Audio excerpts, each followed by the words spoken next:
This is News Today with WDW News Today. I'm Tom Corliss of WDWNT.com. Here now are the top Disney park stories from around the world for September 21st, 2022. With just a matter of days left before Epcot's 40th anniversary, Disney has released a teaser of some of the new merchandise items that'll debut for the special occasion. Included in the video they released were looks at a Spirit jersey, which we've already seen, that features the Epcot 40 logo in a rainbow of colors. It also has those pavilion logos down the arm. We can see that. And then there's also a button-down shirt, you know, my style, but I don't know, not an all-over print. I don't know how I feel about it. Another glimpse showed off a mini ear headband with a rainbow bow and magenta ears, as well as a Loungefly mini backpack with Spaceship Earth on it as the front pocket. There'll also be a short and long sleeve shirts for adults and children, as well as one item featuring the pavilion logos. For those cooler fall months, there's also a long sleeved Raglan t-shirt. Teaser came as part of a Disney Parks video on Instagram showing off the work that goes into a photo shoot. A few glimpses of apparel could be seen, with a more formal release set to come. Last month, we got a first look again at those pins that were previewed at the pin event, the World Showcase pins with characters on them. So we know about those. We know about these items. Disney should be posting the photos from this, photo shoot probably any day now. D23 announced a special Epcot 40 event as well for Gold members on October 1st. Do note the event is already sold out, but as for what the event will include, essentially it will include park admission, early access to the park beginning at 7:30 a.m. with priority check-in, essentially a lightning lane. They're not calling it lightning lane, a lightning lane for Living with the Land, as well a continental breakfast and mixer from 9:30 a.m. until 10:45 a.m. And then the rest you kind of get to explore the park on your own that day. There's also a $25 gift card for the festival. The gift card could be used for anything, but it's included. So this confirms in a lot of ways that Disney is not really celebrating the anniversary. There is a merchandise release, we know that much. And then D23, just a mixer with continental breakfast and photo ops, which I don't know how much of an Epcot celebration that is, but this is kind of sad, right? Because for the last several major Epcot anniversaries, we've had a fireworks tag. They did it for the 25th, the 30th, the 35th. Now we're just not doing it. And then the merchandise, we just talked about the merchandise. None of it is retro. We're not doing any retro merchandise this time, which I get we've done it every 5 years, but people still buy it. People love it. So the merchandise this time around, this is again, like what happened with Hollywood Studios. It was in the middle of that transformation when they hit the 30th anniversary. So the 30th became this moment of being like, yeah, we're transforming the park and here's a new logo. And everyone in the crowd groaned. And then that was the extent of the 30th celebration, other than what fans did. WDWNT, of course, we did events for that. The 50th, of course, everyone knows we threw an event for the 50th because they didn't really do much. And now we're in this boat again, where just the park anniversaries have become an afterthought, except for the easiest answer, which is merchandise. The easiest thing, it's like, well, we make that and we make a bunch of money, and that's it. People show up either way. So why do anything extra for people, right? Why do anything more? I remember Epcot 25, they had Marty Sklar speak. It's a free thing. You could just go attend in a theater. Animal Kingdom's 10th anniversary, Joe Rohde spoke to the crowd. Again, free thing in a theater you could attend.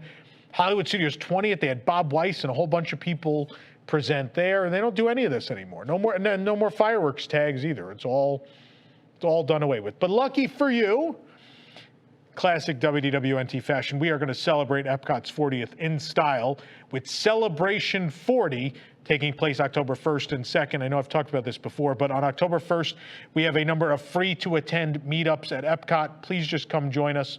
I'll give you the full official schedule for this day over the next few days. We're still ironing it out a little bit, but we're going to have lunch and see Voices of Liberty and do a bunch of rides, and it's a great chance to meet other like-minded fans, unlike a weird continental breakfast mixer, which is not kind of what fans are looking for either way.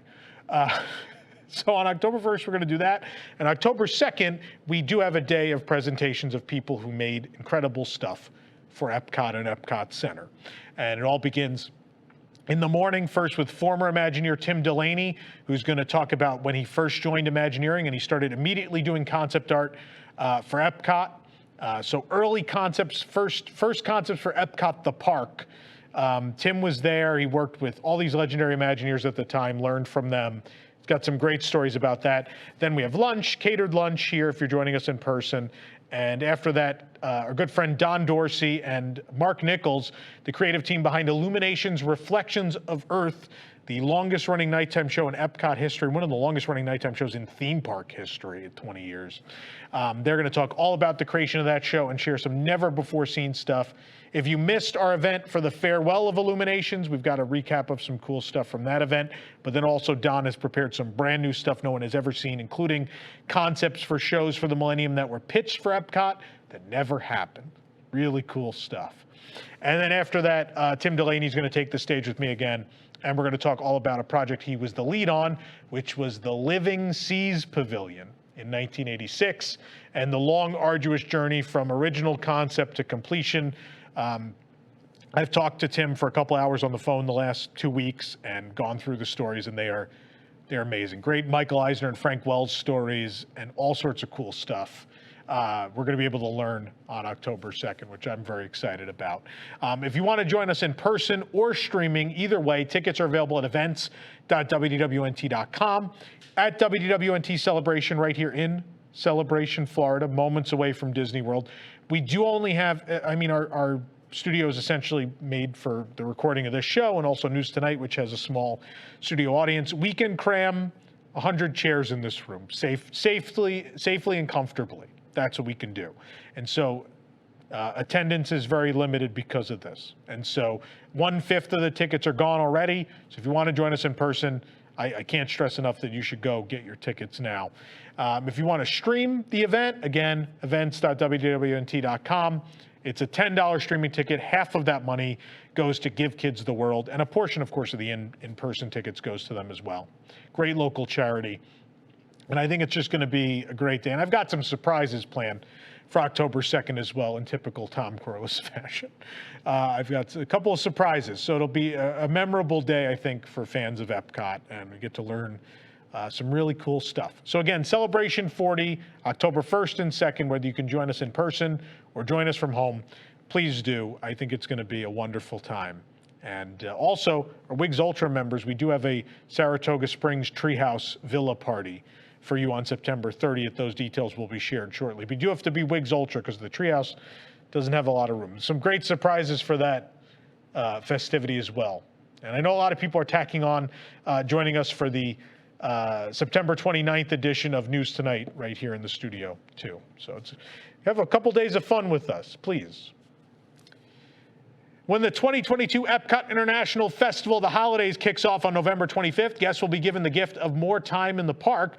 Beginning the same day, Epcot's operating hours will extend from until 9:30 p.m. close. And to accommodate the new hours, performances of Harmonious will also be pushed back to 9:30 p.m. Of course, typical park closing time, 9 p.m. Winnie the Pooh and friends have returned to the character dining at the Crystal Palace restaurant in the Magic Kingdom for lunch and dinner. The buffet returned last year without characters. We have a full review of that on the site. We also have lots of pictures of this character return. When you visit Crystal Palace, you get a special card. You get an autograph card signed by all of these friends at the Friendship Day celebration. Eeyore, Pooh, Tigger, and Piglet, of course, appear. We have a full video review of the experience with the characters. I went and did this with Maddie the other day. So check it out right here on the channel. I know we've heard a lot of positive things so far, but please go check that out. Boo to you and you and you. And while bats, skeletons, and witches are a common sight around Mickey's Not So Scary Halloween Party at the Magic Kingdom, it seems like the realism has stepped up an extra notch with dozens of real-life bats that were spotted during the party last night. During our visit to Mickey's Not So Scary Halloween Party, our travels took us past the Adventureland Frontierland Breezeway near Pirates of the Caribbean and Pecos Bills. And there we saw dozens of bats congregating and flying around the breezeway. Apparently, this is not uncommon, but this was a lot more active than they are sometimes. It was kind of funny that it was also during the Halloween party. You can check out the videos on our website. We have a whole post, but it was a kooky, fun little thing that happened. Of course, Walt Disney World does use the bats to control the mosquito population on property. So nothing to fear here. They're actually helping out the guests at Disney World. A viral video on TikTok claims to show a family sneaking a child into the Magic Kingdom. The video, posted by My Friend It's Me Barbie, shows a family with a child in a stroller entering the park, giving the appearance that they're an infant by putting them in an infant car seat. Currently, of course, children at ages under the age of 3 don't have to pay for admission to the parks. A cast member seemed to notice a child waving as they went past, but once in the park, they removed the child from the stroller. While the child's age cannot be determined by appearance alone, the video implies the child is over the age of 3, as they are much taller than the height limit for an infant car seat. The video has racked up over 700,000 likes and over 51,000 shares on TikTok. Commenters either supporting the move as a way to combat the high ticket price or accusing the group of breaking the rules. It's unclear from the video if the child is indeed older, if they just appear older. But it's an interesting conversation. Let us know in the comments how you feel about it. Calling all my Euro Disney fans out there, we found the ears for you. The Euro Disney 1992 inspired mini ears have now arrived at Walt Disney World. Of course, we've seen these in Paris and recently, strangely enough, at the Emporium in Disneyland. Now they're at the Emporium in Disney World for $29.99. The ears are red with a blue bow and a throwback to the opening year logo, signage, and merchandise. One ear shows the Euro Disney logo and the year it opened, 1992. Of course, Euro Disney now, Disneyland Paris. The blue bow features the original art for the lands of Euro Disney. You can see Le Chateau de la Belle Abordement, Discoveryland, and more all on there. I was going to do more of a rant, but I know I plugged Celebration 40 for an hour, so I won't do that. But I will say this. Please stop sending merchandise from other parks to other parks. Things should be special. Disney World merchandise should be in Disney World. Disneyland merchandise should be at Disneyland. Paris merchandise should stay at Disneyland Paris. There's no reason to go to these places if you make them less special by selling all the same stuff everywhere. That has to stop. Just please stop doing it. Guests traveling through Orlando International Airport now have a new home to shop for a bit of magic, as the Walt Disney World store has officially opened at Terminal C. Cast members held a ribbon-cutting ceremony today to mark the occasion. It was shared by the airport's Twitter account. The shop opened in the Palm Court area along with the rest of the terminal on Monday. The shop offers plenty of merchandise found at the resort, including 50th anniversary merchandise.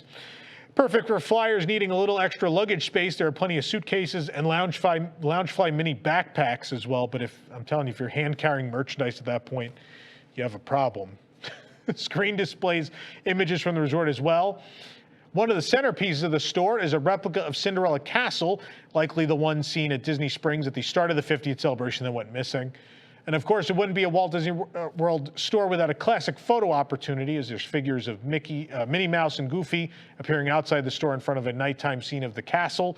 And around the corner, Pluto can be found next to an outline of Mickey Mouse. Again, the store is open now. Not a lot of airlines operating out of Terminal C yet, so not sure how many people are going that way, but it's open. As the days get shorter, nighttime magic is coming back to Disney's Animal Kingdom with the return of the Beacon of Magic and the Tree of Life Awakening shows. Both projection shows are expected to return to the park beginning Saturday, October 1st at 7:45 p.m. Park is scheduled to close that day at 8, making the shows the perfect way to end your day at the park. With sundown coming much later in the spring and summer months, sometimes even after park close, the Tree of Life Awakenings have not been performed since April, which is a shame because it's a great show. For the absolute latest Disney Parks news, head on over to WDWNT.com and follow us on all your favorite social media platforms. This program is brought to you by the official travel agent sponsor of WDWNT, the Vacationeer, the engineers of your next magical vacation. Sit back and let their team of vacation planning experts craft your family's next Disney trip. The best part, their services are free. Visit WDWNT.travel for details. If you're enjoying the show, be sure to like this video, subscribe to WDW News Today on YouTube for more great content, and click the bell for notifications. Also, hit select all notifications so you never miss an episode of the show. You can also support the entire team behind the show by joining the WDWNT Interglobe Society at patreon.com/WDWNT. For the worldwide leader in Disney Parks news, this is Tom Corless saying, enjoy the rest of your today, and have a great, big, beautiful tomorrow. WDW News Tonight is our weekly comedy show combining the news of the week, comedy segments, thoughtful discussions, insane characters, parody commercials, games, and more. Watch live on Thursdays at 9 p.m. and become a Wigs member to get access to a bonus post show. Watch WDW News Tonight episodes anytime and live on YouTube, or get the audio-only version on iTunes and other podcast services.